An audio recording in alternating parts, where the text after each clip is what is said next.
क्योंकि मुख्य धारा में आएगा, इनसे सवाल करेगा, इनसे हक मांगेगा। हक इन्हें देना नहीं है। समस्या यही है, इसके पीछे साजिश जो है वो ये है कि ये गरीब के बच्चों को, चाहे वो किसी भी जाति का हो, हम कुछ ऐसा नहीं कह रहे कि जाति विशेष, किसी भी जाति का हो, ये गरीब बच्चों को आगे नहीं बढ़ना देना चाहते। सर साहब, सबसे हॉट मुद्दा है और आपने बच्चों को पढ़ाया है, तो सबसे ज्यादा पहले तो उनके मन पे क्या बीत रही है? जो नीट की इतनी बड़ी धांधली हुई है, प्रधानमंत्री इटली चले गए, इस मुद्दे पे कुछ नहीं बोला, सारी चीजें आप कैसे आंकलन कर रहे हैं? देखो साहब, हम प्रधानमंत्री से ही शुरू करते हैं। प्रधानमंत्री जी हैं हमारे बाबा रणछोड़ दास। जब उनकी जरूरत होती है तभी वो मैदान छोड़ के भाग जाते हैं। किसान आंदोलन की बात हो, चाहे पहलवान आंदोलन की बात हो, चाहे मणिपुर की बात हो, अभी जम्मू कश्मीर में जो वैष्णो देवी में यात्री गए उनकी बात हो, जो 40 यात्रियों पे गोली चलाई गई, जो हादसा हुआ, उस पे भी प्रधानमंत्री का कोई वक्तव्य नहीं। और अब ये नीट वाला जो मामला है, ये मान के चलो आप, इसमें कम से कम मैं आंकड़ा बता रहा हूँ, 26 लाख विद्यार्थियों का जो भविष्य है वो अंधकार में है। 26 लड़का तैयारी करता है, लड़के लड़कियां। हमारे देश में 2 ही ब्रांच ऐसी हैं जिनमें बड़ा चार्म है, क्रेज है। एक आपका मेडिकल हो गया और दूसरा इंजीनियरिंग का हो गया।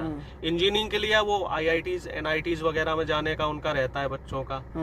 और मेडिकल की सबसे प्रतिष्ठित जो परीक्षा है वो नीट की मानी जाती है।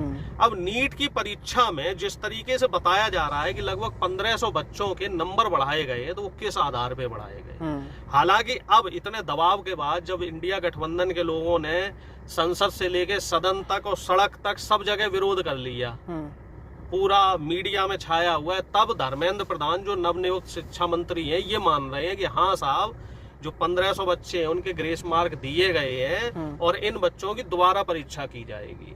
तो कहीं ना कहीं धांधली तो है, पहली चीज जी। अब दूसरी चीज इसमें ये है, ये अभी भी ये मानने को तैयार नहीं है परीक्षा लीक हुई है, पेपर लीक हुआ, जबकि बिहार में कुछ बच्चे पकड़े गए हैं, कुछ उत्तर प्रदेश में पकड़े गए हैं, कुछ केस आपके राजस्थान में आए हैं, कोटा में जहाँ तैयारियां होती हैं, कुछ केस हरियाणा में आए हैं। ये 4 राज्यों में जो छात्र पकड़े गए वो खुद ये कह रहे हैं कि हमें एक दिन पहले पेपर मिल गया था और बोला गया था इस पेपर को रट लो, और वही पेपर हमें अगले दिन परीक्षा में मिला है जी। तो अब इस पे शिक्षा मंत्री कुछ बोलने को तैयार नहीं है। तो आप इससे अंदाजा लगा सकते हो कि ये कितना बड़ा स्कैम है।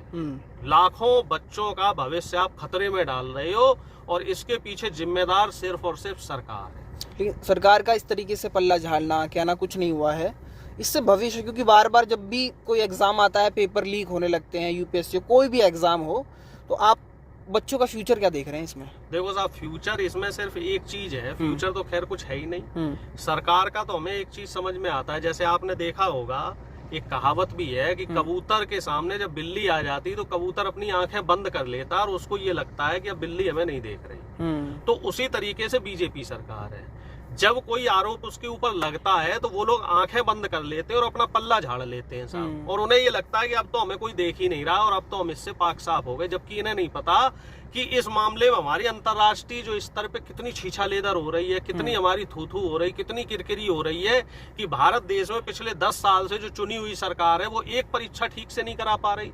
नीट की परीक्षा हो, उससे पहले उत्तर प्रदेश पुलिस की परीक्षा, RO की परीक्षा, इवन जो मान लो 10वीं 12वीं के जो नॉर्मल बोर्ड परीक्षा उसमें भी पेपर लीक हो जाते हैं साहब। अब क्या बचा है? जब आप परीक्षाएं क्लियर नहीं करवा पा रहे हो तो फिर आपके जो है क्या गवर्नेंस का मतलब है, क्या फिर मंत्रालयों का मतलब है, क्या शासन प्रशासन का मतलब है, आखिर फिर वो किस काम के लिए रखे गए हैं? बच्चे रोते दिखाई दे रहे हैं कि हम इतनी मेहनत करते हैं, आत्महत्या कर रहे हैं। आप रोने की बात कर रहे हो, कई वीडियो ऐसे वायरल हुए हैं जिसमें तैयारी करने वाले बच्चों ने ऊपर से कूद के आत्महत्या कर ली है। इसकी जिम्मेदारी भी सरकार को लेनी चाहिए, लेकिन सरकार जिम्मेदारी नहीं लेगी, क्योंकि पूरी की पूरी, हमने पहले ही कहा, जो प्रधानमंत्री बाबा रणछोड़ दास हो, जिम्मेदारियों से छोड़ के अपना इटली चले गए। क्या मतलब भैया? उनका सरकारें मंदिर बनाने पे बहुत मजबूती दिखाती है, लेकिन जो देश का भविष्य है, एग्जाम के थ्रू बच्चे, काबिल बच्चे निकल के आते हैं, तो धर्म ज्यादा बड़ा मुद्दा लगता है सरकार को। आप कैसे देखते हैं?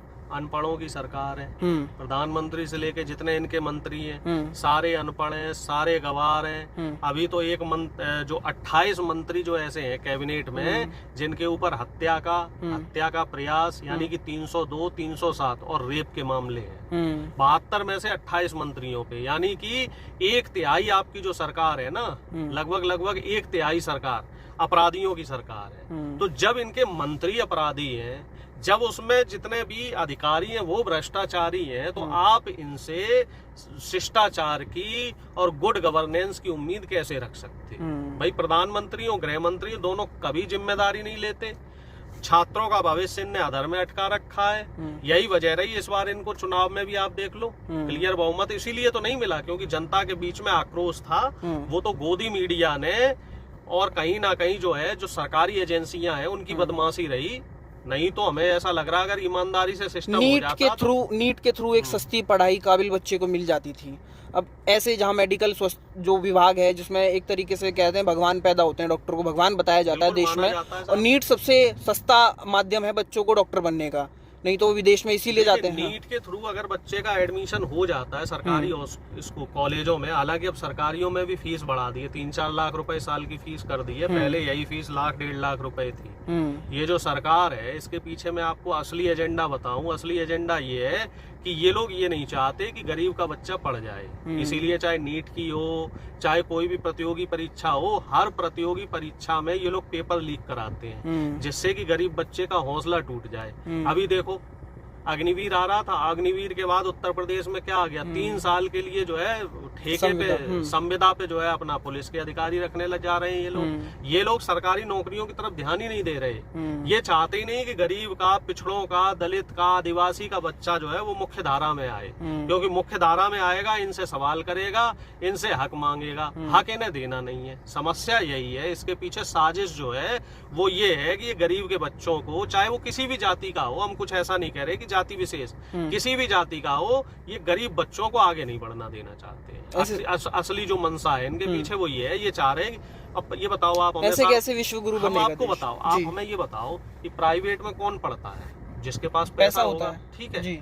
और चाहे वो इंजीनियरिंग की परीक्षा हो, चाहे मेडिकल की हो, चाहे उसकी हो, प्राइवेट का तो कभी कोई परीक्षा लीक नहीं होती। सारी जो परीक्षाएं हैं वो सरकारी की लीक क्यों हो रही हैं? क्योंकि ये गरीब के बच्चों पे मारना चाहते हैं। प्राइवेट वालों के तो सारे एग्जाम बढ़िया हो रहे हैं, आप दो बढ़िया पैसे दो और बढ़िया पढ़ाई करो वहां पे जाके, लेकिन गरीब का बच्चा ना पढ़ पाए साहब। पेट में दर्द इन लोगों के इसीलिए हो रहा है, और इसीलिए ये सरकारी जो शिक्षा व्यवस्था है इसको कमजोर कर रहे हैं। और विपक्ष जो है इस बार शांत नहीं बैठेगा, क्योंकि अब विपक्ष मजबूत हो गया है। संसद में जब ये ग्रीष्मकालीन सत्र भी संसद का शुरू होगा 24 तारीख से, तो इस पे देखना जबरदस्त हंगामा होगा और इसमें सरकार को जो है सवाल जवाब करना भारी पड़ जाएगा।